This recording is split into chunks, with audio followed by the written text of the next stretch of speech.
some of the good things about this situation we're in, obviously there's a lot that's terrible, is just like controlling our narrative more and like celebrating ourselves and celebrating our culture, celebrating black folks and hip hop culture, R&B culture, the stuff we create, and celebrating each other, you know. And we're seeing that. That's what 500,000 people on this service right here, IG Live, you know, wanting to see two greats, you know, share their art with each other, you know, competitive wise somewhat, but also just more of a united celebration in a lot of ways. So that's why I wanted to get Royce on the show today, because I feel like Royce could definitely speak to that. He's been an advocate for that type of, you know, change for a long time, and that was a lot of the messaging in his last album, the Allegory. I always struggle with the Allegory. It's Allegory, right? Book of Rhyme was way easy to say, but Allegory album, and the press run, the phenomenal press run he went on. You know, I thought he did a great job of really explaining that, you know, he's sort of, and also just to see his growth, like he's really always been a respected figure in hip hop, but he's really assumed more of a leadership role in the culture. Yeah, we didn't get that Remember the Time Haymaker. So here, one last thing. So I thought that there's a lot of controversy with the playlisting. The way I did the playlisting was, this is what happened in the actual battle, like the actual battle when it was in the same screen. So what happened was, the battle ended when there were 3 records to go, and Babyface played "I'll Make Love to You" by Boyz II Men. And then Teddy said he had to go get some. I think Teddy was probably trying to get his keyboard or something. He hopped out. Teddy would have probably played Blackstreet No Diggity with the keyboard on. And then the last 2 songs would have been Babyface playing End of the Road, which he wrote for Boyz II Men. And Teddy would have played Remember the Time, Michael Jackson. So we didn't get a chance. And I don't count the ones they played after and he played it in the... I count what happened in the actual battle. So that's why the playlist reflects that. And then that, you know, after that, Babyface kind of did the encore and he flourished, and he just was fooling around. He played Dial My Heart by the Boys. He played the Eric Clapton big record that he says the white record, and then he played another Tony Braxton song, and that's how that battle ended. So that's why the playlist reflects that. I see a lot of different playlists out there, but I feel TIDAL has the most accurate assessment of what went down last night. I'm gonna hit the homeboy Royce 5'9" so you can check in. Shout out Nav Josh, man. Always representing hip hop and more. You know, we got a whole lot of history between our brands, Rap Radar, Hip Hop and More. I call it the RRHHNM connection right there. Let me hit the boy Nickel. Hit the boy Nickel. Hit the 5'9" guy. Let's get a little of that Allegory on. Set that tone. Upside down. With Benny.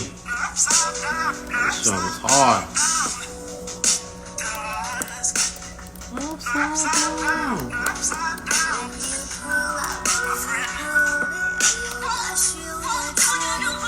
Yeah. Dungeon Family Wu-Tang. Yeah, what's the next battle? I'm hearing Alchemist and Havoc. I don't think we're gonna ever. Oh, here, Royce is here. I'm gonna ask Royce if he agrees. I don't think we ever gonna get that Dre. Really gonna happen. Yeah. Talk from your computer. Nickel. Did I hear correctly that they open in Atlanta? They open in Georgia, and I think the mayor of Atlanta is saying we're not opening in Atlanta. That's the last I heard. The governor of Georgia was trying to state certain counties, and she's taking a. I mean, the people in the comments could correct me, especially if you're watching from ATL. But I think the mayor of Atlanta, Keisha, is opposing it. But Georgia governor's intention was to open some certain areas, which seems very premature. Fuck is this problem? Yeah. Huge. Something wrong with these people, man. Huge. Everybody in Atlanta stay indoors. Yes, sir. Everybody in Georgia stay indoors. I echo Royce's statement. I mean, I saw you put up a thing about, you know, how hard it's hit in Detroit. You know, worse than homicides, worse than we've seen in history. Yeah, I posted something. It was kind of like a stat. I don't even know what I did that for, but you know how people get when they start seeing stats. Yeah. You know, they can't decide whether they want to subscribe to the conspiracy or what. But here's one thing that I do know. Yes, they may inflate some numbers, but when it comes to Detroit, I'm not speaking based off of something that I seen on the news. I'm speaking off of something that I seen firsthand. Yes, sir. Like I'm donating food to the front line of the nurses at the hospitals. So that's amazing. Mass tests. My auntie owns a funeral home in Detroit, one of the biggest funeral homes in Detroit, called O.H. Pye Funeral Home. Wow. I talked to them. Bodies on top of bodies on top of bodies. They said they never seen nothing like it. Same with the hospitals. You know what I mean? Like my dad caught it, my cousin caught it. I know of maybe 4 or 5 people who died from it in Detroit. So yeah, it's definitely real, and it definitely hit us real hard. Yeah, but I appreciate that your voice is needed, man. I feel like, you know, you've taken the forefront. I was saying before you got on, like, you know, you always were respected in our culture, but it's so amazing to see you really outwardly take even more of a leadership role, you know? Yeah, I mean, you know, I kind of try to do what I can, man. You know, like it all started with sobriety with me. You know what I mean? Yes, like, sir. Once I started like being really forthcoming with information just about, you know, just stopping drinking and everything like that. Once I seen the way that it helped people and the way that it touched people, you know, it became kind of like a new addiction, you know. Yeah, So then, you know, it went from that, not that I switched from that, but I enhanced from that. So it's that. And then, you know, like one of my passions is just helping newer artists. yeah. You know what I mean? Like I Yeah, I just, saw. Well, who was the brother you was talking to? You put it on your feed. It was like 11 minute. You put a clip of it. That was an amazing conversation. Like the gems you was dropping him, it was just like. oh, did he have dreads? He Yeah, had yeah, dreads, yeah. dark-skinned kid? Yeah, that's Yeah, yeah. That's Oswin Benjamin. Okay, yes. Oh, I've Oswin. heard his name. Yes, okay. Yeah. Talented young man, and you was just giving him that right advice about, like, you know, I mean, again, like I think a lot. I was saying on the positive side to everything, a lot of what you were saying and echoing through your press run with the allegory about us controlling the narrative and things like that. We see that in action now. So to me, the positive side, and I think you spoke on it, is seeing these ID moments, seeing these things, seeing these moments of our culture being celebrated, and us just showing that we don't need this big system if we're coming from a good place in art, and what we're doing is pure and it's organic, right? Can you speak on how that's maybe the best thing out of this, out of how much terribleness is going on? This is probably the best thing out of it, right? Yeah, I mean, I feel like it's steps we can take, you know, after coming out of the whole quarantine thing. I mean, I don't ever think it's gonna be completely back to normal like it was. Yeah. But I mean, I think we're showing each other what our value is. Like we're seeing it in real time. Like we're controlling the narrative. We're just sending out a couple posts and we're moving hundreds of thousands of people around like Right. it's nothing. No marketing I mean? dollars. No marketing Yeah, dollars. like I'm like showing up to people's IG lives like it's a fucking family reunion. Like I'm just tiptoeing through to get like a plate real quick and leaving. I'm popping up, sending somebody a compliment, keeping it pushing. You know what I mean? Like I don't have to have a driver's license. You know what I mean? Like everybody gets to go everywhere. Everybody can get in. Virtual dap up, Kevin moving. Yeah. No major labels, you know, telling us what's cool and what's not. We can determine all of that. You know what I mean? So, I mean, I just like the way that it feels, and I like also that it seems like right at this very moment you have to have some sort of tangible skill. Like you have to have something. You have to have. You did say that. You said you dare certain young cats to really get up in there and IG live your mumble rap. You know, if your bars ain't like, you can't that's not gonna happen. It hasn't happened yet. Do that. You can't do that. No, that's not gonna work out. That's not gonna work out. So you got to figure out what do you do? You know what I mean? It's tough. Like because a lot of people, we've seen a lot of artists get created, and there's nothing wrong with that. Mm-hmm. You know what I mean? The problem is when it becomes conflation. You know, it's very difficult to disentangle all of that and see around it. You know what I mean? Like, and it affects. My problem with it is it affects the thinking of artists, newer artists when they go in the studio because they think they have to make like a certain kind of song. Yeah, that's the only way to become successful. Yeah, you know, like so. I mean, and it's nobody really taking steps to give them really any information. It's like. Yeah, hip hop has always been like some every man for himself type shit. And I don't think, I don't think it should be like that all the time. You know what I mean? Yeah, I think the biggest thing I always come away with what you say, and I think it applies to artists even as they go further along their journey, as you say, right? Like that, you have to kind of know how to remove the outside stuff to the process at a certain point, right? Like you can't let the forces around you, content like cause an imbalance to the process itself. You have to let the art or whatever you had at that time, you have to tell your story. Yeah, sometimes like with social media and the way that like opinions are just flying all around everywhere. Yeah. Sometimes Everybody's a critic now, Royce. I got competition, man. And that's fun. That's fun sometimes. That's fun sometimes. You know what I'm saying? Because it's like the barbershop is just online now. You don't even got to go to the barbershop. Yeah. Those conversations are fun as long as there's perspective. You know what I mean? Like sometimes it's so much going on that us as artists, we forget that everything evolves around the music. Without the music, there's nothing. You know what I mean? So it's like, these guys are like managing these young kids, signing them to production companies, sitting them down, and they're talking about their internet presence and all of this shit before they even talk about the music. You know what I mean? Like, you have no presence without the music. You know what I mean? Like, you can get somebody's attention doing anything. You know what I mean? Yeah. You can start an OnlyFans page. You know what I mean? Like, you can do you can do anything you want to do, but if there's no record, then it's just, fairy dust. Yeah, fairy. You let it fairy. Yes. Somebody said and also when you make a point, somebody said when Royce pulls out the ET finger, that's when he's really making a point about something. Oh yeah, man. Yeah. What'd you think? I want to talk about Premier and RZA because I know that was a personal thing for you, but I mean, I have to ask you about last night. Just seeing like the idea, like 500,000 people. Well, motherfuckers can't even get in. Like we're taking this app and we're crashing it. Babyface and Teddy Riley. Like what did you make of it? I think it's a beautiful thing. It's kind of hurting my heart at this point, like to see. I feel like we're giving too much away now. You know what I mean? That's just my personal opinion. You know what I mean? I could just be the old guy sitting off to the side. I feel like we're giving way too much content away for somebody to tell us, like how long it's gonna be. Tory Lanez, watch what you do on your quarantine radio. You need to watch what you do on Instagram. You know what I'm saying? Like, I kind of just got a problem with that. But yeah. As far as the Babyface and Teddy thing, I mean, I love both of those guys so much. Yeah.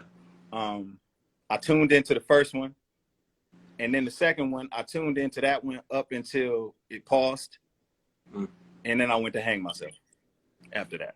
Yeah. I went to hang myself and was unsuccessful, and I never came back to it. I mean, I had high levels of anxiety, man, because it's just like, it's like, is this thing like really gonna happen? So I actually got to go back and look at a replay. But okay, how did it go?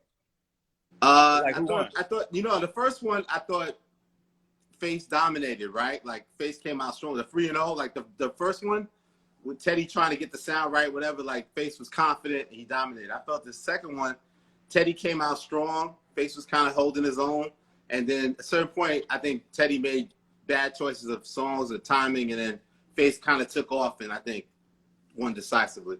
But I mean, they're great. They're classic records, and I think the tragedy was what happened was after he played "I'll Make Love to You," Boyz II Men. They had about 3 records left, and I guess Teddy, Babyface, that did a crazy move of pulling out the guitar and did "When Can I See You Again." So then Teddy was triggered, like, I don't got my keyboard. So I think he was gonna go grab his keyboard and do like "No Diggity," and then Face would have probably played "End of the Road" by Boyz II Men, and then he would have played "Remember the Time." And we would have had like the triumphant end, but it didn't end because he didn't come back and he couldn't get back on the feed. So a little anticlimactic on the end, but I thought Face, people forget, and it's just like, Face's stuff is, obviously Teddy shit is more hip hop and dance, and Face's shit is more smooth and ballady stuff, but those records are powerful records, man. I think it educated a lot of people that may not know the range of his content. And that was his advantage, that, he's almost getting some stuff off of stuff that he wrote for Bobby Brown, that has a little more swagger than Babyface would present the content. You know what I mean? I think we learned something from this. Yeah. I think we learned that as a creator, don't overthink. You know, like what he was trying to do, like bringing out the guitar and Yeah. the big production. That's what the labels do. Yeah. That's exactly what the Yeah. labels And it didn't work for them. do. Yeah. They confuse everything. Yeah. A lot of times. You know what I mean? Like they have to realize that all they're doing is playing songs. The heavy lifting been done. All you got to do is go to the studio and just play songs. But to somebody so great, that almost just sounds too easy. Yeah, you know what I mean? Yeah, So right? it's like, I feel like he's trying to figure out ways to challenge himself. Yeah. You know what I mean? But hip hop sometimes is just about easy work. You know what I mean? Like the hard part was coming up with those songs and getting them to resonate with the world. Yeah. They did that already. Yeah. I did go to Premier RZA. I enjoyed Premier RZA, but I felt, you know, obviously, you know, I think even you said it, like, obviously there's no loser in this, right? Like, the winner is us. Like, we never thought we'd even see this. Like, you know, this is amazing. Like, if you love hip hop, you love RZA, you love Preem. But I felt it was almost too respectful and, like, nobody went for the jugular, and that allowed RZA to me win because RZA was, you know, it didn't hurt him that he's so in his woo bag, that's his thing. And I thought Premier played some personal favorites and didn't really play like I think he even played Master Pill after the 20 songs. Like he didn't get as strategic as I thought he would. And he has a lot of respect for RZA, and I think he didn't Preem him. I think I know Preem pretty well. I mean, I didn't talk to him about this. I'm just gonna assume. Yeah. I don't think he was battling. Yeah, exactly.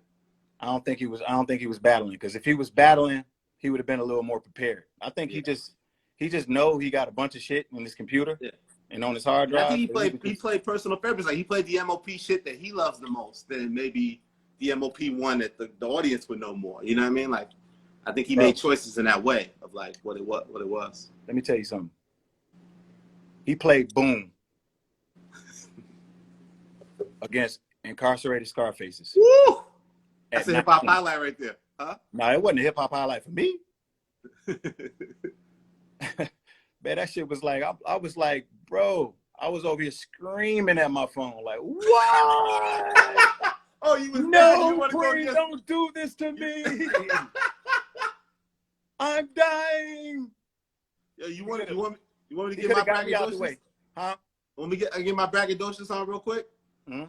When Raekwon says as soon to get an article in Rap Page, I wrote that article. And it was an article on GZA, because we knew Liquid Swords was dope, but then we got the Advanced of Cuban link, and then it became a GZA Raekwon joint feature. So that's why he was excited about it. He called it Rap Page instead of Rap Pages. But it's like I have to remind myself, like I really did write that. Like I was like that. You know, I got this, and I did this in some records, but it's like I think the Lucchini This Is It remix, the remix, nobody remembers. They dissed me because I gave them like 3 mics, which was wrong. But yeah, I love it. Incarcerated Scarface, like is just and all the Cuban Link albums. Like I can't believe, like, you know how it is, like when you're young and you like the shit you love and you just think this is the most. You're 24 and you hear this is somebody who loves the culture and you're like, this is the greatest thing, and then it really ends up. Time allows it to be that, and it really is like. How long were you the one doing the mic system, the mic rating system? From 90s, from 96, December 96 to September 98. When I left, I never gave nobody, the only person I gave 5 mics was Life After Death. And they wrote letters, people that were Pac fans and hated Biggie wrote letters to me like, get off dead niggas' dicks, blah, blah. Mad that I gave Life After Death 5 mics. And then nobody else got 5. But then when I left, as soon as I left, Outkast got 5. The issue after I left. So and which album was that? Was that Equimini? What was the one? 98. What was 98? Was it Equimini? Wait, let me look it up real quick. Let's get it right. Southern. No, it wasn't Southern Cal. Either the second one or the third one. Equimini. It was Equimini. Equimini, right? Yeah. Okay. Great album. Yeah. Hell yeah, that's 5 mics. Yeah. That's 5 but mics. Yeah, but going back to you were saying like, yeah, Boom is the classic, obviously, but going against Incarcerated Scarface, like, oh shit. Like, could you imagine? You know, you got different kinds of classics, man. You know, you got you got your classic MC records. Mm-hmm. You know, you got your classics that'll ring off at the Ebony Showcase. You know what I mean? Then you got then you got classics that's just classics, like, you know, that's been performed a million times, you know, all around the globe as part of a movement and a part of a classic album. You know what I mean? Whew. I can't compete with that. I love the other thing you always say too, like, because our battles also show, like, you're playing these records. It's not nothing about these records chart position. Some of them may not even have been official singles, right? Like, no one's hearing "Can We Talk" Tevin Campbell and being like, "Yeah, I remember when I went #1," like, or it was #1 7 weeks. Like, it's just "Can We Talk," and it's fucking amazing. Like, right, exactly, exactly. Because there's plenty of songs. There's plenty of songs that charted real high that they don't feel like nothing when you cut them on. Yeah, really not a lot of memories, and if you do, it's just some memories or whatever was going on at that time. Yeah, you know, some dated memory where it's just like, oh man, I can't believe we used to like that. You know, like when I see like footage of us in the big tall white tees in the real big baggy pants. Like, God, I can't believe we look like that. I had rhinestone do-rag. You know, do-rag strings hanging all down everywhere. Just, you know what I'm saying? Just see, but like Rhinestone Do-Rag, but what lucked out to in the future, that Rhinestone Do-Rag is a dope title for a song. So it worked out. I turned all my negatives into a positive, bro. All of them. All of them. I was marking them down on the list. I see that the talk where you talked to the young rapper, the 11-minute joint, you had said on your clip you showed, you said when you was with Slaughterhouse, you was worried about getting the best verse on the song. And that's when you kind of got over that whole mentality of like, I have to have the best verse, blah, blah. And then you said, you know what I learned? And it got cut off. Like, well, I didn't know where you were still going with that. Like, what did you mean when you were saying, if you remember, like, about not worrying as much about the art? And it really took up until even Slaughterhouse for you not to worry about the whole rapper thing of like, I got to murder everybody on this track. No one can have a better verse than me. Yeah, I mean, I learned, I think what I was about to say in that clip is I learned that I wasn't as good as I thought I was. And I think that's an important thing for artists to learn at some point. You know what I mean? I mean, if you're a competitive, like, you know, full contact MC, lyricist, you know, like, it starts here. So you're supposed to think, you know, you God's gift to the pen. Yeah. You know what I'm saying? But when you get there's always going to be somebody that you're going to go around. You're going to be in the studio. There's other monsters. Yeah, you're not going to feel like, you know, you're not going to feel like that guy. Not in the studio with Joel and Crook. Hell no. Yeah. You know what I mean? So, and before that point, all the way up to that point, I hadn't did a lot of collaborating really. You know what I mean? Like I was like a self-contained unit. You know what I'm saying? So like just getting in there with them, realizing that it's not possible for me to have the best verse on every song. Yeah. Once I came to terms with that, it was okay to me because I knew no need for me to jump up and down over shit that I can't control. And plus, it was like songs that we did that I thought I may have had the best verse, and then you know you look at the comments and you never know what people are gonna like.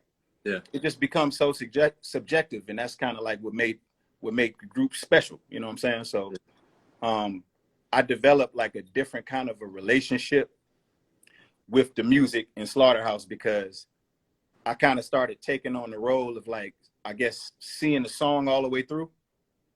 So I would never just lay a verse and then detach. It was always like I lay a verse, but then I have a relationship with everybody's verse because I'm the one like doing the drops. I'm the one, you know, kind of like overseeing the mixes, you know, the technical stuff. Yeah. Technical stuff that everybody don't feel like doing all the time. You know what I'm saying? Yeah. I personally, I like doing that type of shit. You know what I'm saying? So just having that kind of relationship with their verses and realizing that like there's a such thing as over rapping. You know what I mean? If it's too much over rapping on the song, then it ruins the song. Yeah. So I just started having more of a I became more drawn to just completing songs with them. Yeah. Because we showed like extremely quick that we can rap together. I think it reminds me of going back to Wu. It reminds me when observing Wu in the early years, I thought it was crazy how they wrote all their own rhymes, but they really learned each other's rhymes and were very proud of the other one's rhymes. Like, I mean, ODB had helped have his rhymes written. Jizza would help him write some rhymes, but like most guys wrote all their shit. But Method would know every Raekwon, but they would know each other's verses like verbatim. It could spit them if Same they way. had to, like, and a real Same way. passion. I'm proud of my guys 16, and I know that verse. You know, I would know. I knew more Crooked's verses than he knew. We'd be on stage, and he'll rap like a couple words, and I just finish the line. He'll be looking at me every time. Yeah. Like, what's the next line? I used to know everybody's. I knew everybody's verse. Yeah. I was the same way with Marshall too. Like when we record, I don't know what it is, man. Because I guess it's because I'm a fan first. Yeah. And that never really changes when you're in the studio with people. You know what I No, mean? no, go ahead, if you're blessed, sorry to cut you off. If you're blessed enough to be in the studio with somebody that you're actually a fan of, and you're not just like in there because you kind of like what value do we bring to the song? How many followers you got? How much I'm getting paid for this feature? Yeah, I got 8 million followers. You got 8 million followers. So if we do this song, then that means 16 million people gonna probably download this. Oh, you gotta love it. But the other great thing I think that you did that a lot of artists are struggling with now is like with quarantine.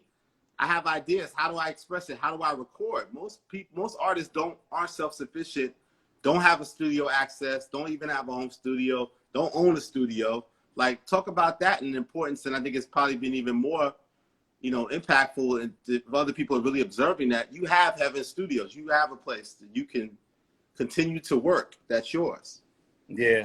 I mean, it's with every artist, anybody who's listening that's an artist, one thing that you're going to learn, the more things you can do yourself, the better.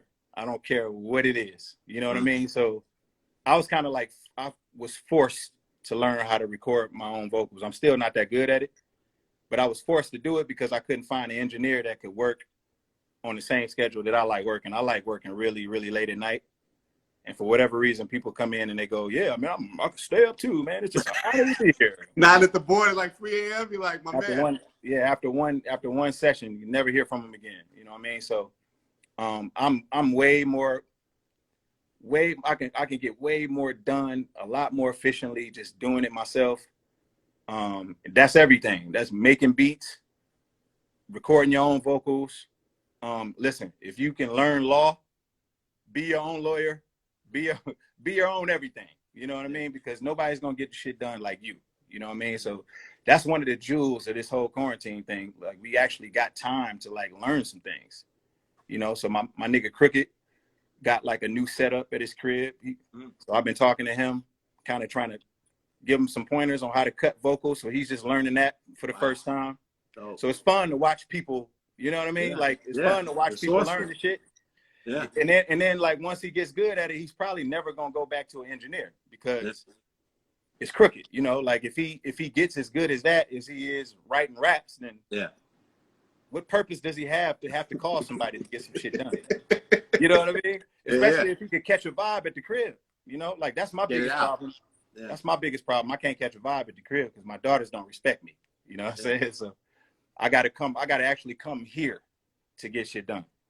Yeah, I can't tell my babies, leave me alone. I think that's what's crazy about it too. It's like this, the way it's like, I mean, even if you look at the Jay Electronica's album, it finally happens because he kind of has a fresh start, right? And has other ideas, but he's in Jay's crib, really, in a sense, right? Like he's working with Jay's in a home studio situation, comfortable.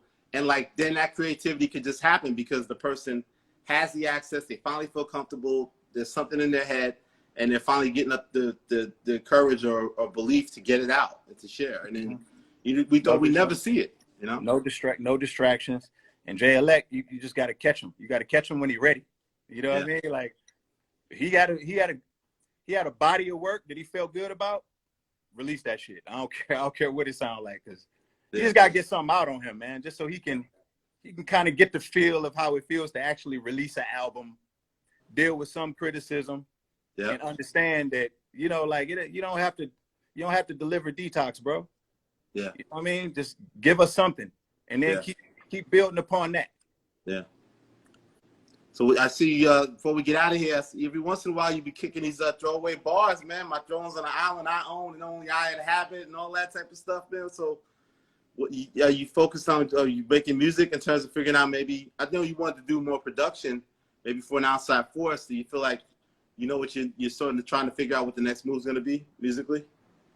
I'm just making adjustments. You know what I'm saying? Like I didn't expect to be back in the studio this soon because I was supposed to go on tour. Yeah, yeah. And I mean, honestly, if you want me to keep it all the way buck, like I've written a lot of stuff, but I haven't actually recorded it, man. I can't get my vocal to sound right recording it right now for some reason. And I'm hella distracted, you know, like with the whole Corona thing, with my dad catching it, like with how hard it hit Detroit and just how active everybody is online. That's a kind of a distraction. And yeah, man, I like last night I made a couple beats. That was my first time since the whole quarantine. But I never force it, you know what I mean? Like I don't really trip over shit like that, you know what I mean? But I haven't really been doing, this is the longest I've been here. Yeah. Because I've stayed here months before, but I think this is the longest that I've been here, and this is the least that I've done for the amount of time. Because normally I'm doing something every single day when I'm in here. Yeah. Now it's just like, I don't like to just do shit if I don't know exactly what I'm going to do. Yeah. You know what I mean? So no, absolutely. We'll figure it out. No doubt. And your pop, they were asking in the comments, your pop is recovering. Yeah, he good. He good. But I mean, he lost like 20 pounds. You know what I mean? So it definitely tried to break him down. It tried to break him down. But, you know, my father, he built for it. We know he's a strong man. Oh, yeah, he built for it. So he hit about 80. He hit about 80% now. You know what I mean? He got his appetite back. He up moving around. You know what I'm saying? So I'm more worried about my mom, just making sure that she takes all the precautionary measures to make sure she don't catch it. You know what I'm saying? Yeah. But yeah, cool. It's cool. Absolutely. We get past it. I appreciate you, brother, man. You know, I just wanted to check in on you, man. I feel like a lot's changed since the Rap Radar podcast, man. I just wanted to the whole world stopped, right? Yeah. That's crazy. Right? Crazy. That's the power of a Royce interview, man. It lives on, man. I can't even follow that up. Crazy. I hope I ain't wish this on us. Nah. I feel like what we're living right now is the allegory of the cave, man. The allegory of the cave theory. We're in it. We're actually living in it. Yeah. You know what I'm saying? So it's telling. Yeah. Very telling. The key is to come out stronger. We got to focus on that and do it. You know? Yeah, you know. I'm seeing a lot of people fold. I'm seeing a lot of people crack, which is to be expected. Yeah. But you know, you got a fresh shave. You said, fuck that. I met LL. I talked to LL. I'm getting to LL right now. You know what I mean? Nope. Nothing like that. Nothing like that. I'm struggling, Royce. Come on, man. I tried to line it up, messed it up. That's why I got chicken butt face right now. Shit is crazy. I got to get out of here. This looks terrible. Young MC, Royce the 5'9". Thank you, Royce. Appreciate you, brother. Always good to talk to you, bro. Love to you and the fam. Peace. Yeah, man. It gets real with these conversations, man. Love and blessings to Royce's family, to his father. Staying strong, man. It's COVID-19 serious, man. Educate yourself. And outside of that, you know, we got to stay strong. You know, shout out. Oh, for that freeway in the check-in? Shout out. It's free. Shout out free, baby. Free. Appreciate everybody tuning in. I think TIDAL was in it yesterday. He said when I was talking to Mike Dean. Shout out TIDAL sign. You know what I'm saying? Love to everybody that's been supporting this TIDAL check-ins. You know, this is just something to keep me busy, keep me motivated, keep me documenting this culture, man. And once again, all the support for TIDAL is really appreciated. You know, the battle, shout out Swizz Beach, shout out Timberland, the whole Versus movement. You know, we sort of took the initiative in the beginning to really sort of be the soundtrack to these battles and get those playlists up that really sort of give you the play-by-play in case you miss it, get them up as soon as possible. Shout out Eric Bellinger leaving a comment right now. You know, and like now we have a whole Versus section on this TIDAL homepage. If you check it out, and all the battles are there. You can relive them. You can listen to all the content. You could say, why didn't they play this record? Or look at the matchups and say who won the battle. You know, we just keep it fun, man. We try and keep our spirits up and stay strong. Shout out to Soulful Susie, or Soulful Susie. If that's not correct. Chai Patty's always representing. A couple quick shout outs before I get up out of here. You know what I mean? Let's see it. Oh, Elliott Gidry, the other Elliott, man. What's up, my man from Houston? What's up, baby? The other Elliott, man. Elliott's an elite name, man. Honor that, man. Yeah, man, I gotta get a shave. I'm gonna get my Royce 5'9" on. But anyhow, like I was saying, man, appreciate the support with TIDAL. Thank you, the person that just said I'm the GOAT. I appreciate that. The Prince EJ. My nickname is EJ, Elliott Jr. But yeah, I'm out of here, man. TIDAL check-in. Shout out Royce to 5'9". The allegory still. Make sure you check that out. Once again, love to his family. TIDAL check-in.